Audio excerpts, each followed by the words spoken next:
Summary of hatchet. Hatchet Gary Paulsen का एक उपन्यास है जो पहली बार 1986 में पब्लिश्ड हुआ था। यह एक मनोरंजक साहसिक कहानी है जो जंगल में जीवित रहने के लिए एक युवा लड़के के संघर्ष का अनुसरण करती है और लचीलापन, आत्मखोज और प्रकृति की शक्ति के विषयों की खोज करती है।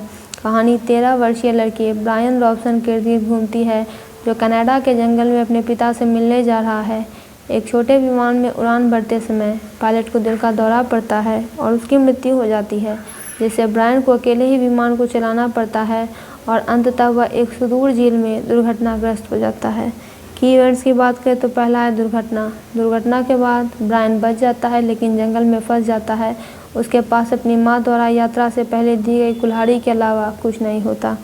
दूसरा है उत्तरजीविता कौशल यानी सर्वाइवल स्किल्स।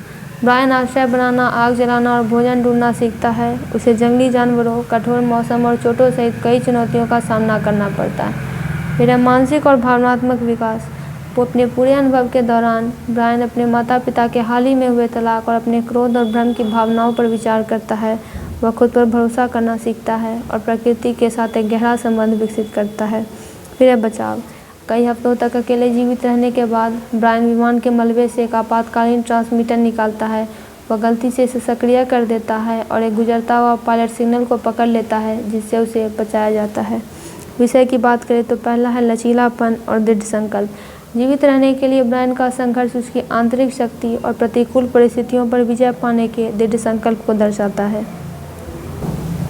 फिर आत्मखोज। अपनी यात्रा के माध्यम से ब्रायन अपने बारे में, अपनी क्षमताओं और आंतरिक शांति के महत्व के बारे में सीखता है। फिर प्रकृति और अस्तित्व। उपन्यास प्रकृति की सुंदरता और कठोरता और जंगल में जीवित रहने के लिए आवश्यक कौशल पर जोर देता है।